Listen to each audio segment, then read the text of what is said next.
Buenos días, estamos en los encuentros de Madrid por los Goya. En este primer apartado vamos a hablar del mejor película documental. Para ello, tengo conmigo a tres maravillosas, en este caso dos directoras y una productora, aunque tú también has dirigido, o sea que al final son tres directoras y tres productoras de tres películas increíbles que tocan sobre todo el alma humana y cuentan historias muy personales en algunos casos.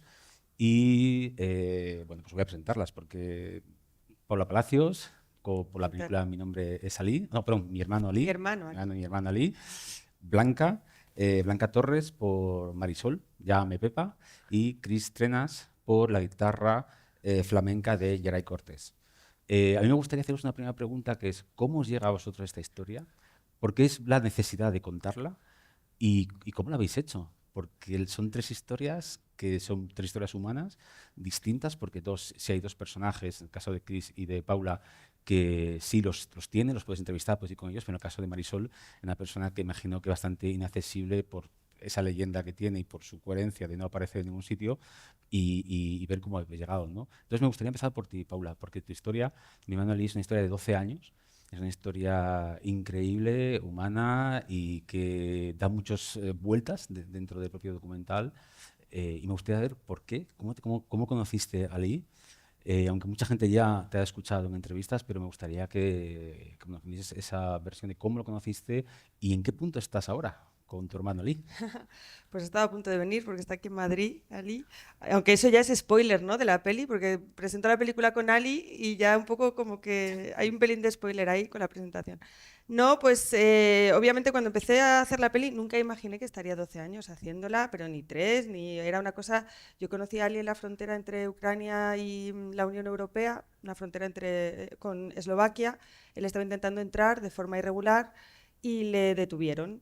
Y en esa detención le di mi Facebook y tenía el acceso a un móvil dentro del centro de detención en el que estaba, aunque lo llama cárcel, y me escribía mensajitos pidiéndome que le ayudase, que hiciese un documental sobre él que le iba a ayudar a salir de ahí.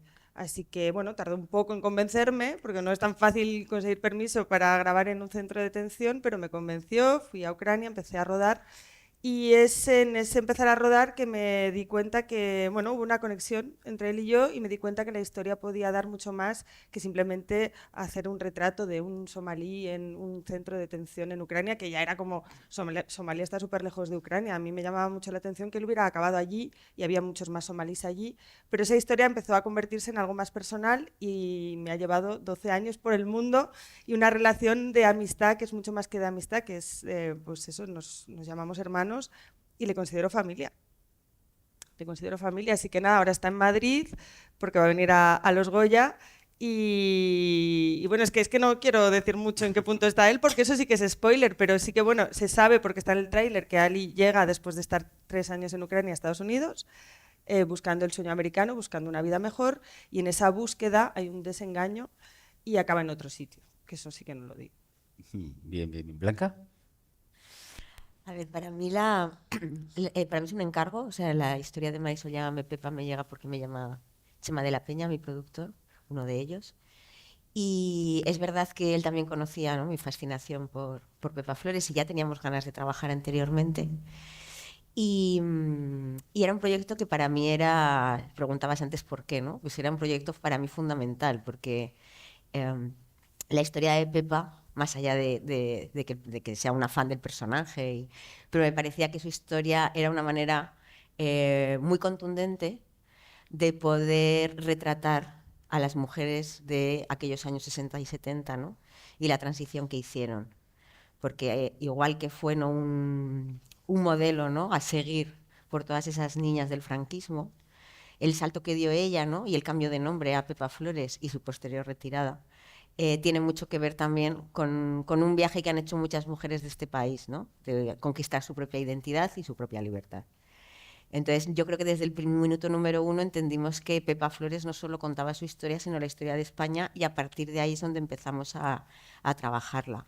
También mirando muchos referentes de cómo se hacían los documentales en los 60 y 70 aquí en España, ¿no?, cómo manejaban el archivo. Y ha sido un viaje, o sea, para mí ahora la época de la transición se ha convertido seguramente en la mina, ¿no? Donde quiero seguir picando y contando historias. O sea, para mí sí que ha habido un giro fundamental en lo que quiero contar. Qué bien. Y Chris, porque, bueno, Chris, tú fundas Little Spain con Santos Bacana y con Antón Álvarez, que te he conocido por C. Tangana, pues, por ser un músico, y de repente habíais hecho ya anteriormente distintos proyectos, pero llega este proyecto, que es un proyecto apasionante, personal, difícil, ¿no? De complicado, imagino, para una productora decirme cómo vamos a hacer esto. Eh, ¿Por qué decides hacer esta película? O sea, ¿cuál fue el compromiso y cómo llegaste? Bueno, sabemos cómo Geray llega a Antón, pero cuando te lo propone, ¿qué pensaste? Pues nada, llegó un día Antón a la OFI y nos dijo, me he enamorado. He conocido a este chico, a Geray Cortés, en una fiesta. Bueno, todo esto se explica en el documental.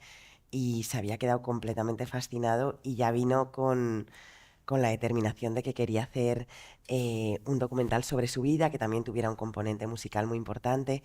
Y bueno, pues como cuando él tiene esa determinación de hacer algo, pues ya sabes que algo va a pasar, porque tiene mucha fuerza y mucho ímpetu y además estaba tan convencido que nos metimos a ello.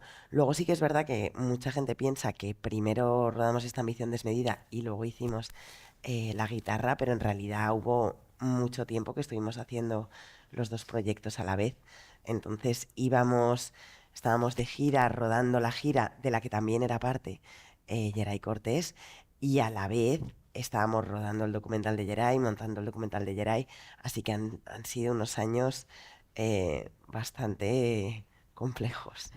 ¿Cuánto tiempo os llevó rodar este documental? Pues empezamos, lo primero que rodamos fue en octubre del 21, que fue como uno de los momentos musicales donde sale Remedios Amaya y Farruquito. Como eso fue lo primero que rodamos, que lo rodamos casi como una prueba, de vamos a hacer esto a ver qué pasa. Y eso salió muy bien, nos emocionamos todos mucho, como que ahí ya dijimos, vale, aquí hay algo. También porque hicimos muchas pruebas de cómo grabar el audio en directo, como fue un experimento interesante y eso fue lo primero y como que a raíz de ahí pues empezaron a surgir otras cosas. Pero sí, octubre del 21. ¿Y era una condición que Antón hiciese él directamente las entrevistas, o sea, que formase parte del documental? ¿O no lo planteasteis como un documental más clásico, más de una entrevista, o no? ¿Cómo planteasteis eso? ¿Fue desde el primer momento? ¿La idea era esa? Bueno, ha habido bastantes, no quiero decir versiones, pero bastantes formas diferentes de acercarse a la historia. Incluso había un momento en el que íbamos a recrear muchas de las cosas que suceden o que se cuentan, pero no se ven. Lo que pasa es que luego al final siempre pesa más lo más auténtico. Y Pucho como parte de la historia, pues era como nuestro acercamiento, ¿no? Porque al final te estás metiendo en un mundo, una comunidad diferente y Pucho era un poco pues nuestra vía de entrada, lo que él se metía ahí para reflejar la historia de su amigo y explorar un poco ese mundo. Ha habido versiones en las que había más presencia de Pucho, había un hilo en el que Pucho y su madre discutían muchas de las cosas que estaban pasando y luego al final como que se fue rebajando y la idea es eso, que mucha de esta historia gira también en torno a la amistad que tienen Pucho y Geray, a la amistad que Pucho luego desarrolla con Miguel y con María. Entonces sí que se ha considerado que era un personaje importante y que era un poco nuestra mirada, ¿no? La mirada del espectador. ¿Y los personajes? Porque son fascinantes, o sea, el padre, la madre, son personajes fascinantes. ¿Os costó mucho llegar, además, a que se volviesen a ver, aunque fuese de lejos? O sea, ¿os costó mucho entrar en esa historia? No, los personajes son increíbles. Siempre decimos que estos personajes no los puedes escribir. O sea, que nos los hemos encontrado, pero que si tú te pones a crearlos, es que no te salen así. Em, y no, la verdad es que fue bastante fácil. Desde los primeros viajes a Alicante, que bueno, hubo un proceso también en esas primeras visitas de conocerse, de hacerse amigos, de pasar tiempo juntos. O sea, no nos pusimos a rodar directamente. Y, y la verdad es que fue bastante fácil intimar con ellos, crear esta relación más cercana y para el momento en el que nos pusimos a grabar, pues se sentían bastante cómodos, sobre todo María. María con la cámara es una cosa increíble, como mm, tiene, no sé, es muy seductora, muy natural. eh, y Miguel bastante pronto también se sentía bastante cómodo. Que ellos se reuniesen de nuevo fue algo que llevó más tiempo y de hecho no se volvieron a reunir hasta una vez acabada la película, que fuimos para hacer la foto del cartel y ahí estaban los cuatro juntos. Pero durante todo el proceso en el que rodamos la película no se vieron. Sí. Y Blanca, evidentemente, Pepa Flores es un icono, es historia de este país. ¿Cómo llegasteis a ella? O sea, es decir, cuando se presentaron, porque imagino que ella sabía que se iba a rodar este documental, imagino que ella habrá autorizado también esto. Ella estuvo en el proceso cuando estuviste rodando, no supo nada, se lo vio el documental solo al final. ¿Cuál fue ese proceso de trabajar con ella? ¿Cuándo tú la conociste? Claro, es que o sea, parte también del mito tan alucinante que es Pepa es precisamente las decisiones no insólitas que toma y que hay que respetar. Entonces, claro, el proceso no tiene nada que ver con otro personaje, pero es que también la historia forma parte de eso. Entonces es cierto que, o sea, que la decisión de no aparecer, el poco interés que tiene por la fama, por lo que se puede hablar de su vida pasada, ¿no? A partir del 85 ya es otra persona y ella vive como una persona anónima. Realmente hay poco interés, o sea, ella es muy feliz como está ahora y los acercamientos que tuvimos sobre todo fueron con el entorno cercano. O sea, Vicky, su hermana, y que es su mejor amiga también, que tienen el mismo origen, que comparten también unas convicciones políticas y vitales muy fuertes, para nosotros es como el referente más cercano y nos ha ayudado mucho, la consideramos parte del equipo. Y luego su pareja, que falleció en octubre mientras estábamos trabajando precisamente, conversamos mucho con él.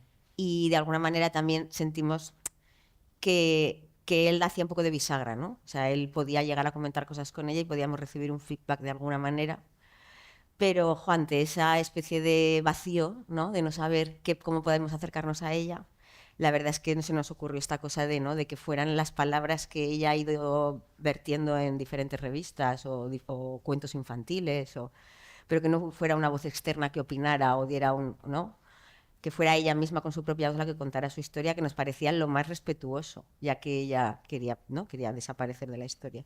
Es cierto, como has dicho, que una vez que terminamos lo pudo ver. También se informó de quiénes éramos, nos pidió trabajos anteriores, o sea, sí que hubo cierto feedback y le gustó el documental. Pero sí, cuando me hacéis ese tipo de preguntas, digo, pues es que Pepa, si es Pepa Flores es por eso, porque realmente ni por el Goya de Honor, ni por esta nominación a los Goya, o sea, sigue en su Málaga haciendo una vida completamente normal y ajena a todo esto. ¿El documental lo vio contigo o lo vio sola? No, lo vio sola. Sí. Muy bien, Paula. O sea, Ali es un personaje increíble. Cuando tú ves el documental, te ves los altibajos de las relaciones personales que tienes tú con él. Eh, es increíble además ese viaje desde Ucrania hasta Estados Unidos, sin hacer spoiler, y todo lo que pasa después, ¿no? Todo Arabia, todo lo que ocurre ahí. Pero hubo momentos en los cuales perdiste el contacto.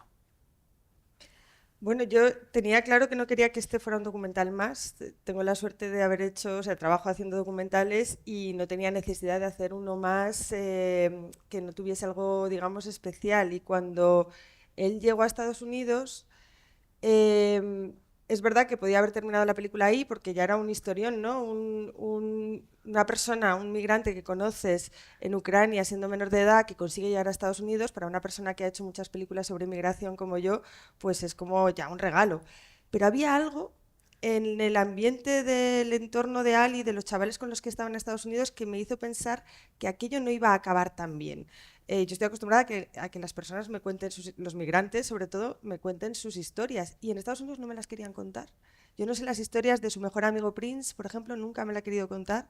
Tampoco yo he insistido porque es verdad que no hay necesidad, pero notas como que ellos ya lo han contado tantas veces y estaban llegando a un país que les ofrecía oportunidades que no les apetecía. Yo pensé, pues no tienen por qué, pero había algo más, había mucho sufrimiento detrás y en ese ambiente dije, tengo que esperar. Y en el esperar a terminar la película, Ali hubo algo que no entendió. Él decía, pues yo no soy un héroe, no soy nadie especial, porque ella sigue grabándome.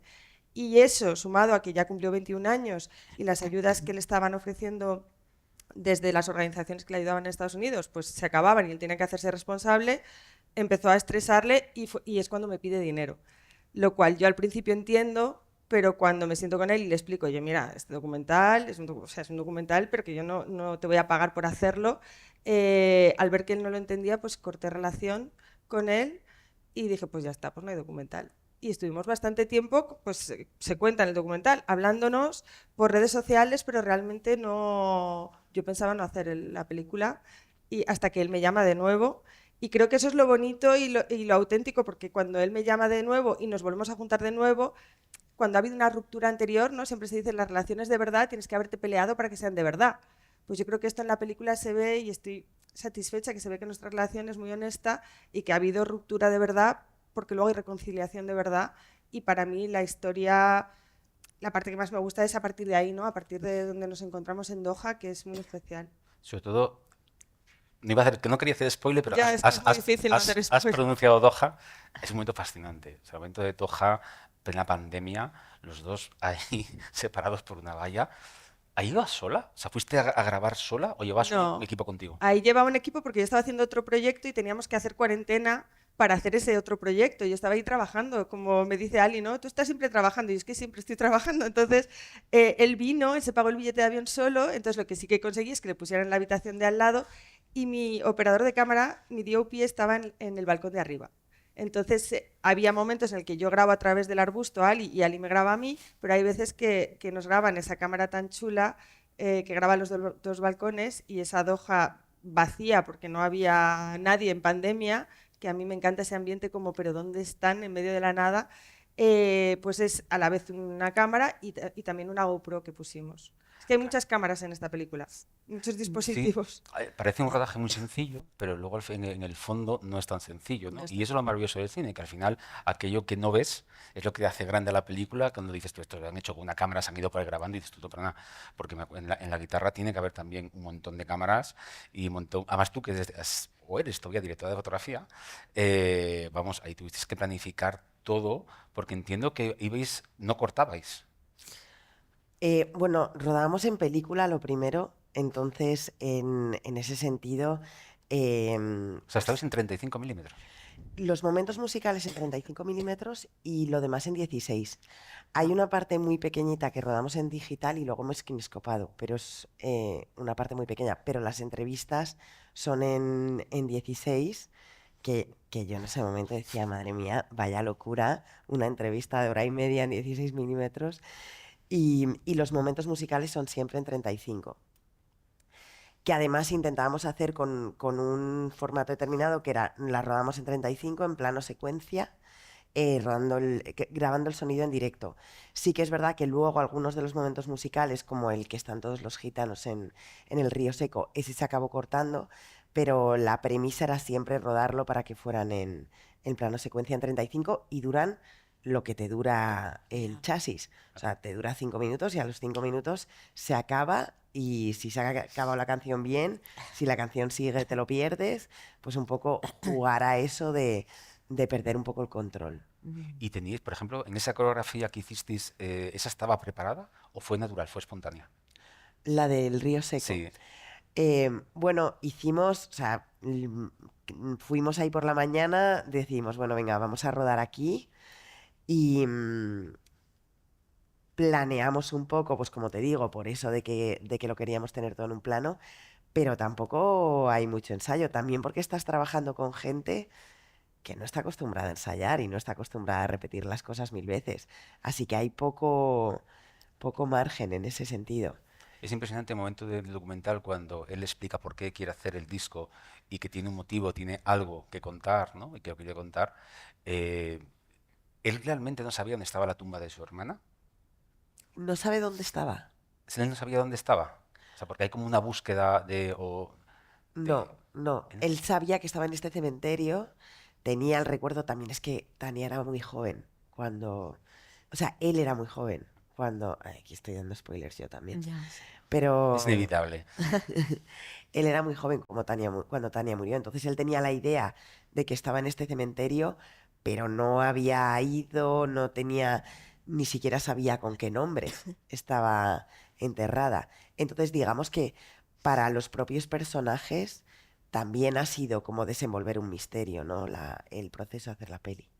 Increíble. Bueno, y imagino que en el caso de Marisol, Pepa Flores, que volvemos que es un referente, sobre todo, como tú has dicho antes, cuenta la historia de España, Sí. desde el franquismo hasta la democracia. Bueno, fíjate que ahora mismo está más que actualizada en este momento. Pero ¿tuviste algún tipo de problemas en qué ibas a contar con gente? Porque, por ejemplo, la familia Goyanes, que en el documental, bueno, queda retratada un poco de aquella manera, ¿no?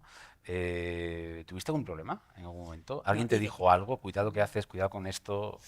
a ver, es que hay tanto misterio en torno a la historia de Pepa, o sea, o sea, la historia real y todas las leyendas que hay a su alrededor, ¿no? Entonces sí que nos pusimos en contacto porque en nuestro imaginario sentimos como que la familia Goyanes es un poder en la sombra, la figura de Manuel Goyanes apenas hay nada en internet. Se murió de una manera también un poco extraña. Una vez que Pepa salió de la casa, también su historia como que se volvió muy oscura, él vivía solo, no sé. Entonces intentamos hablar con alguno de sus hijos, que eran al final medio hermanos de Pepa. Y la verdad es que, bueno, muy amablemente, bueno, pues no quisieron aparecer en el documental, ¿no? Em, y también yo creo que esa parte, ¿no?, de misterio hace todavía la historia, jo, es que es complicada y sobre todo con el cambio de mentalidades, ¿no? Porque también a mí una de las cosas que más me gustan de esta aproximación de Pepa y de lo que nos pasó a nosotros es que hoy lo vemos todo como muy fácil, ¿no?, de analizar, ¿no? Una niña viviendo en casa de su productor. Pero es que nadie lo ocultó en aquella época. Al revés, se hicieron cuadernos, se explicó que ella vivía con el productor y en aquella época parecía algo incluso deseable. Entonces, claro, también ese cambio de mentalidades, ¿no?, es brutal, y también tener, pues eso, ¿no?, de repente a entrevistadas como Amaya, ¿no?, que te pueden hacer también la lectura desde hoy, ¿no? Ella, sobre todo, a veces cuando les dábamos textos a leer, pues ella es la sorpresa, ¿no?, de la chica que ve la historia desde el 2025, desde el 2024 cuando grabamos. Entonces es bastante interesante, ¿no?, que la propia figura de Pepa Flores esté analizada por mujeres de diferentes generaciones. También hay entrevistadas que son niñas en la época de la transición, ¿no?, y ven esa mujer de la portada de Interview o lo que sea como esa especie de referente de mujer libre. O sea, que también nosotros lo concebimos un poco así, más que gente que la hubiera conocido personalmente, personas para las que ha sido relevante e importante en su construcción como mujer o como referente de la felicidad de su infancia. Y tú que ya conoces la historia bien, No te creas, bueno, hay bueno, misterios. ¿qué has podido saber? Hay un momento en el documental que tú siembras la duda de que si realmente su posición política la llevaba más su pareja, si ella hablaba más por palabras de su pareja, ¿no? O realmente ella tenía su opinión, ¿no?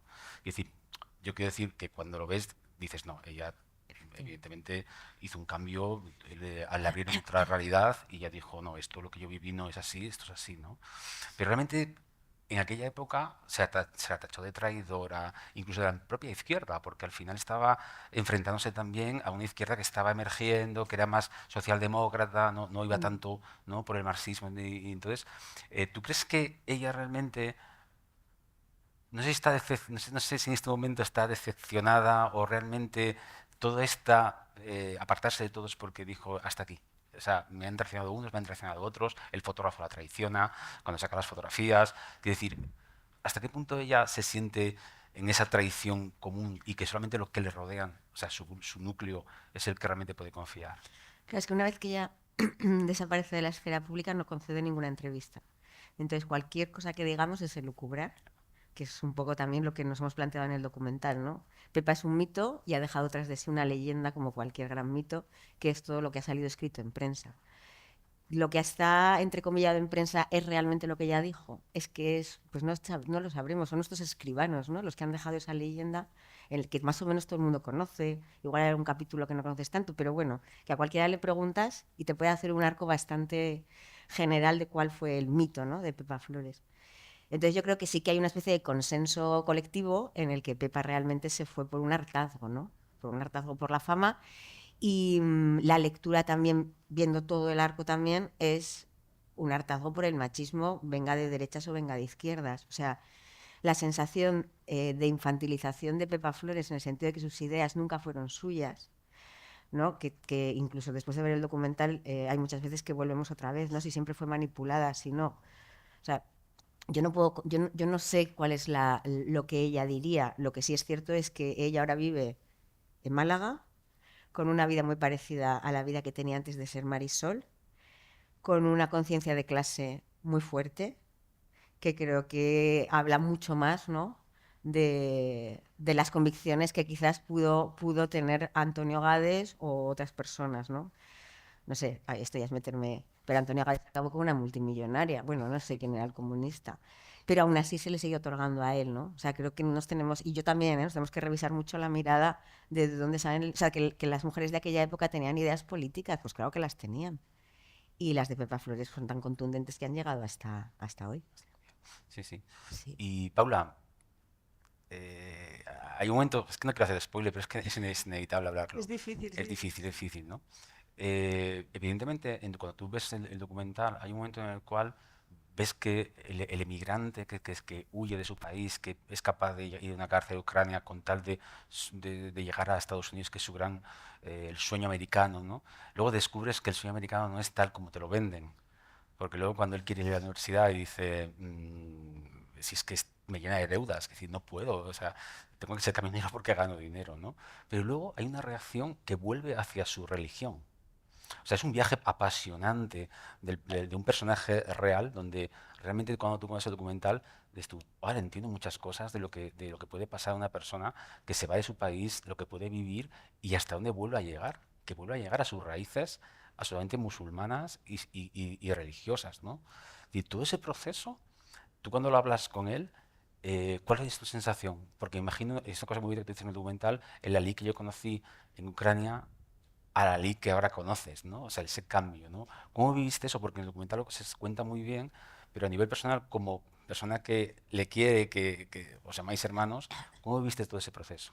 Claro, es que yo en el documental, como he acabado siendo un personaje también, desde que lo he terminado, he podido tener una mirada diferente ya completamente como directora, ¿no? Entonces veo a la Paula personaje que se relaciona con Ali y que le reprocha ser distinto o haber cambiado al Ali de Ucrania, que creo que es un poco los ojos del espectador, esa Paula son los ojos del espectador, y luego está la Paula directora, que como dices, que tiene más relación con él.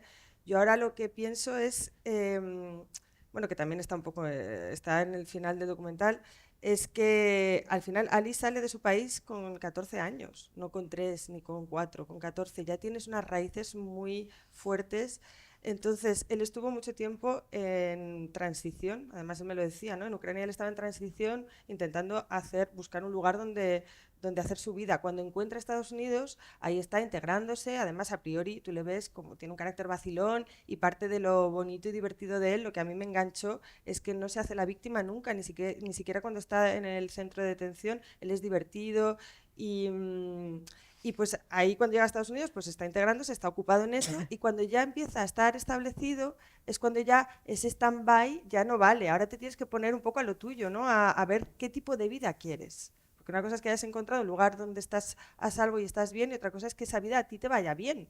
Y es donde yo digo que muchas veces los occidentales ponemos muchísima presión y parece que a los migrantes todo lo que les demos tienen que estarnos agradecidos de por vida y aunque tengan oportunidades las tienen que agarrar a toda costa. Entonces Ali empieza a analizar y decir, bueno, muy bien, ahora ¿voy a la universidad o no voy? Porque se ve en la película que en un momento dado él quiere ir a la universidad y siempre quiso. Y yo estaba convencida que él lo haría, pero cuando ve las opciones que tiene y que él me lo dice mucho ahora, me dice, si me hubiera ido a la universidad, ahora estaría pagando esa deuda y no podría ni siquiera haber venido aquí probablemente a poder disfrutar de la promoción de la película, o sea, hubiera tenido que estar trabajando mucho más duro para devolver esa deuda y no sé si le hubiera funcionado ir a la universidad. Entonces, en esa toma de decisiones es donde él ve que había un riesgo muy, muy grave, o sea, muy fuerte para él, para el tipo de vida que él quería hacer y empieza a volver a sus raíces y a mirar en la religión algo que a él le va bien. Y luego otra cosa es que todos esos chavales que os decía antes,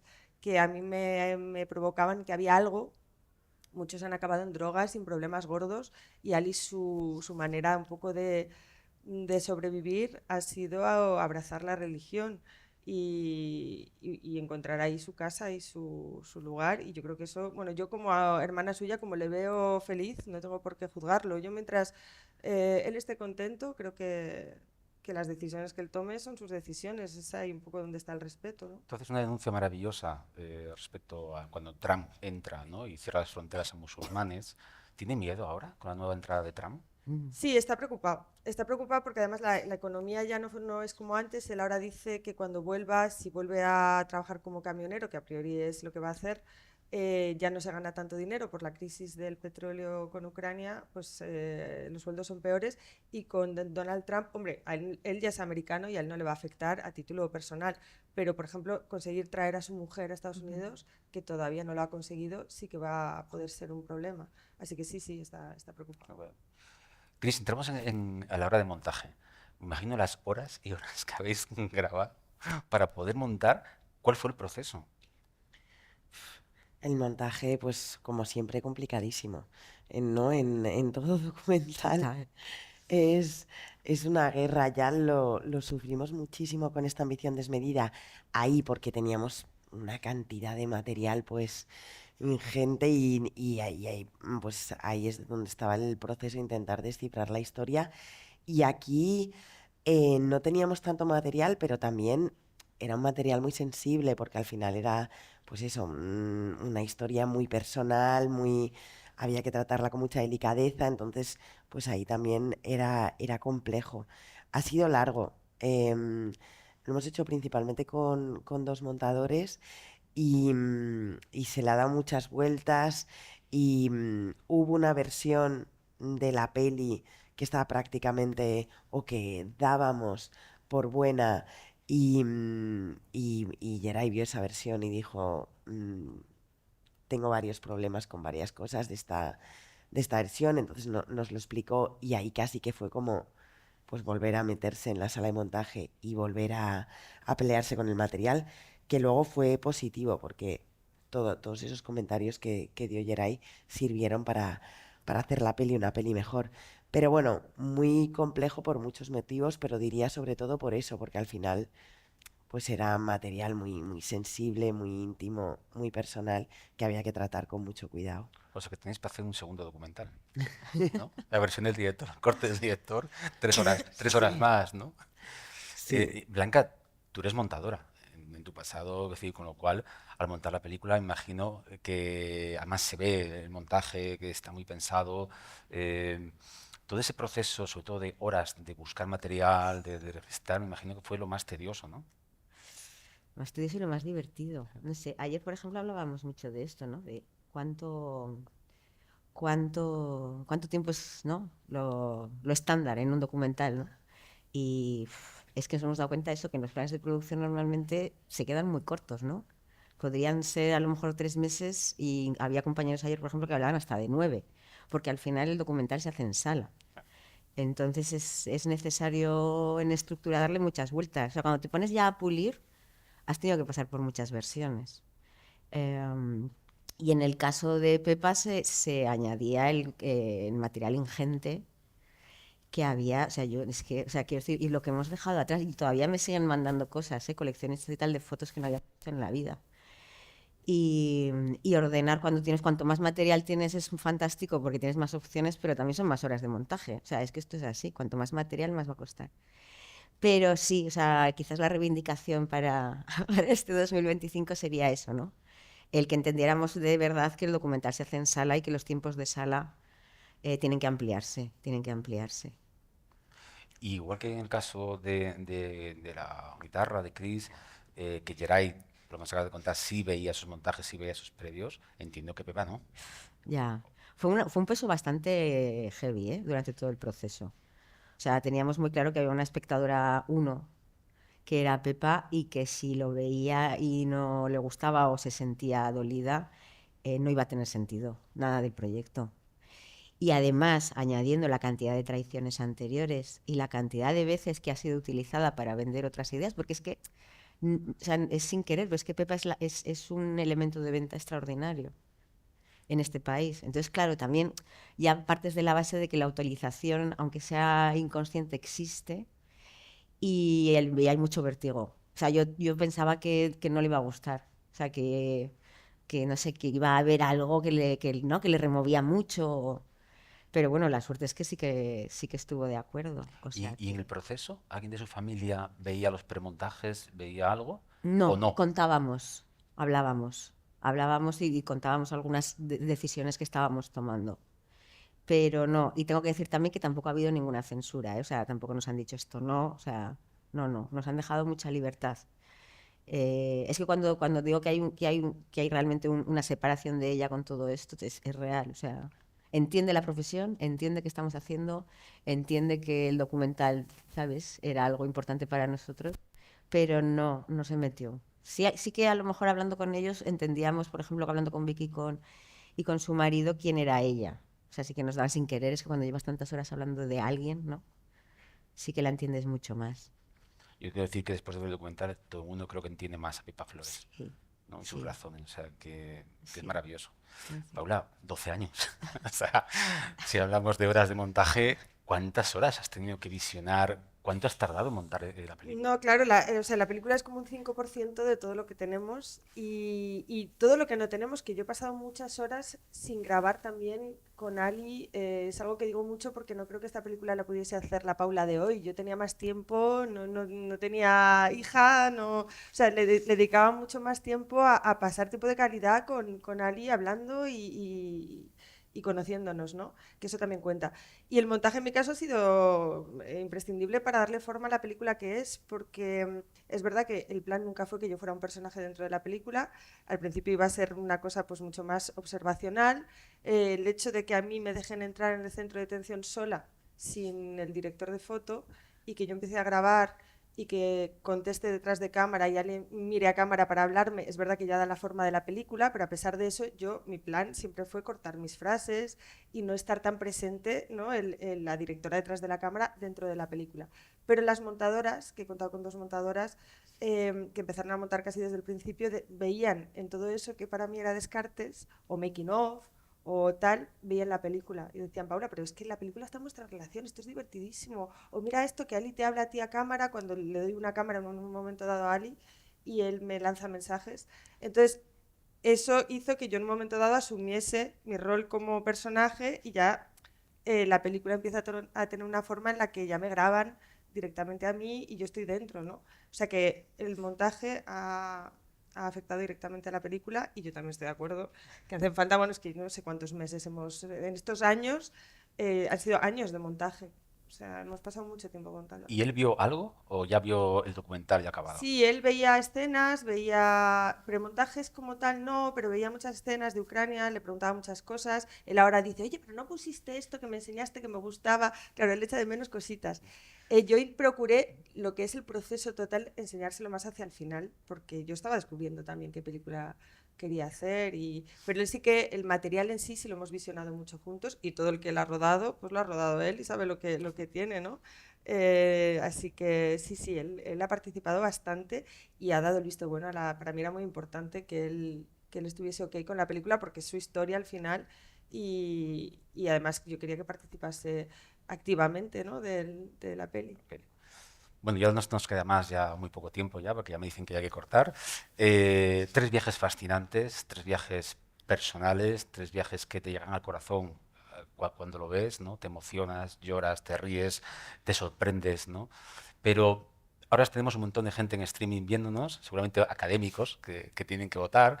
Yo abogo por la academia de que hubiese un Goya compartido, porque no sabría. Vamos, creo que los 3 sois ganadoras. ¿Y qué le dirías a un académico que tiene que votar? No, o sea, yo lo que quiero es que vean la película, que vean todas las películas, ¿no? Que supongo y que, bueno, en mi caso, que es una película que he pasado mucho tiempo haciendo y una implicación personal muy fuerte y que es un mensaje que yo creo que es importante también contar historias mm, duras a priori. Un niño que huye de la guerra es una historia dura, pero con cierto positivismo y que es divertida la película. Así que yo les animo a que la vean. y que decidan después de haberla visto. ¿Cuándo se estrena en cines? No, se estrenó en noviembre. Se estrena en noviembre Pero ya. seguimos en cines. Este Siguen viernes en estamos cines. en Renoir, estamos en Embajadores, estamos bueno, en muchas ciudades, en Palma de Mallorca, en Murcia, en Cartagena, en Valencia. O sea que tenéis oportunidad todavía de verla Hay en sala, que muchos más. el cine hay que verlo en sala, Sí, sí. que es lo importante. Sí. Blanca, Pues yo un poco igual que Paula, o sea, lo fundamental es que vean los documentales. Este año hay una selección brutal, o sea, pedazo de cosecha de documentales para el 2025. Bueno, creo que Pepa Flores es un personaje que me gustaría que heredara a la nueva generación, es decir, ayuda mucho a entender de dónde venimos y, ¿no? y cuáles son los eslabones de la cadena, ¿no? De esta historia reciente de las mujeres de este país. Y creo que es fundamental, o sea, es un referente popular, ¿no? ¿no? Ese póster que podrías tener en tu habitación para ayudarte, ¿no? A ser libre, que yo creo que es el mensaje que nos deja Pepa, ¿no? Lo importante que es la libertad por encima de la fama, del éxito y todo lo demás. Así que eso, yo simplemente que lo vean y lo disfruten, espero. ¿y se estrena? Se estrenó ya, bueno, ya También. llevamos desde marzo ya. O sea, La sigue en promoción más salas. larga que he hecho jamás de... ¿Siguen salas? Se podría ver en los Bueno, cines? este jueves estamos en Embajadores, está tanto en Televisión Española como en Movistar, o sea, ya está viajando ya Es por verdad que está en plataforma, plataforma. ¿no? Que ya está en Movistar, que Claro, puede verlo. sí. Pero aún así, por favor, ir al cine, Sí, ir a las sí, por salas. favor. Que Embajadores merece la el pena. jueves estamos allí, sí. Perfecto. ¿Cris? Nada, pues lo mismo, lo de verlas es importantísimo. Ir al cine también. Nosotros ahora mismo seguimos en cines, estamos peleando Ya. la taquilla, que es muy complicada. Yo admiro profundamente a cualquiera que es capaz de terminar una película y estrenarla, porque me parece que solo eso ya es una gesta tan grande. Y nada, eso también, pues pienso que es una categoría muy bonita también por la diversidad, que lo vimos igual el año pasado, como que es muy bonito que en un mismo formato se puedan contar historias tan radicalmente diferentes y creo que eso es algo a celebrar. Y nada, en nuestro caso en particular resaltaría pues la labor del cine o el arte o la música, incluso como elemento sanador y transformador y hemos visto cómo el hacer la película ha tenido un impacto tan grande, no solo en las que lo hacíamos, sino en los que eran retratados. Entonces, pues eso, la labor tan importante de hacer películas, ¿no? Pues yo os deseo muchísima suerte. El 8 de febrero nos veremos allí. Alguna llevará el Goya, pero creo que las tres sois ganadoras porque vuestras historias son fantásticas, historias que merecen verse, y como vuelvo a decir, en salas de cine, pero si no, en cualquier otro medio hay que ver estas películas porque las tres reflejan cosas muy distintas, pero absolutamente imprescindibles, ¿no? Y las tres tocan a tres personajes que desde cada punto de vista distinto, incluso racial, o sea, totalmente distinto, con tres vidas absolutamente distintas, pero que en el fondo la búsqueda de la familia, ¿no? Está en el fondo de las tres historias. Ay, es verdad. Es verdad. Sí, sí. Sí. Entonces creo que de verdad Qué descúbranlas, disfrútenlas y mucha suerte para el día 8. Gracias. Muchas Muchas gracias gracias. por estar ahí con Gracias. nosotros.